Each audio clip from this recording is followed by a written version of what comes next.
દેશના યશસ્વી વડાપ્રધાન માનનીય નરેન્દ્ર મોદી સાહેબનો મંત્ર છે, ધ્યેય છે કે ભારત એ વિકસિત ભારત બને અને 2047 સુધીમાં આપને નંબર 1 ઉપર એટલે કે વિશ્વગુરુ તરીકે પ્રસ્થાપિત કરીએ.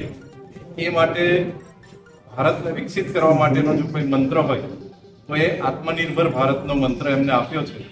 અને આત્મનિર્ભર ભારતના મંત્રને ચરિતાર્થ કરવા માટે ઘર ઘર સ્વદેશી એ અભિયાન સરકાર દ્વારા અને ભારતીય જનતા પાર્ટી દ્વારા લોકો સુધી પહોંચે, જન આંદોલન થાય એ માટે 25 સપ્ટેમ્બર એટલે કે આપણા પંડિત દીનદયાળ ઉપાધ્યાયજીના જન્મદિનથી લઈને 25 ડિસેમ્બર સુધી અટલ બિહારી વાજપેયીજીના જન્મદિવસ સુધી 90 દિવસ સુધી આખા દેશમાં આ અભિયાન ચાલશે.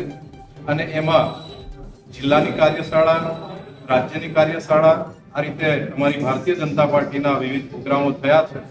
મંડળ સુધી પણ અમે કાર્યક્રમો થયા છે. આગળના સમયની અંદર દરેક જિલ્લા પંચાયત સીટ ઉપર આત્મનિર્ભર ભારત માટેનું સંમેલન અને સ્નેહ મિલન સંમેલન એ કાર્યક્રમો પણ થશે. સમાજમાં જાગૃતિ આવે એના માટે વોલ પેઇન્ટિંગ છે, રીલ સ્પર્ધા છે, નિબંધ લેખન છે, આ પ્રકારના વિવિધ આયામો કરીને જનજાગૃતિ થાય એ માટેના પ્રયત્નો થયા છે. અને માનનીય નરેન્દ્ર મોદી સાહેબના નેતૃત્વની અંદર દેશનો આર્થિક વિકાસ જે છે એ પણ ભૂસકે ને ભૂસકે આગળ વધી રહ્યો છે.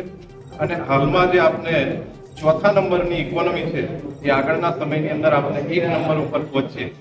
એના માટે સાહેબે વોકલ ફોર લોકલ અને make in India, made in India આ પ્રકારના જે અભિયાનો શરૂ કર્યા એના કારણે આજે દેશ ખૂબ જ આર્થિક રીતે સમૃદ્ધ થઈ રહ્યો છે. દેશના યુવાનોને રોજગારી મળી રહી છે. અને આ બધા જે કાર્યક્રમોને અંતે આપનું જે લક્ષ્ય છે એ લક્ષ્ય આપને સાધી શકીએ તો એના માટેનું આ આખું અભિયાન છે. અભિયાન અમે આવનારા 25 ડિસેમ્બર સુધી ભારતીય જનતા પાર્ટી દરેક ગામ સુધી, દરેક નાગરિક સુધી પહોંચવાનો પ્રયત્ન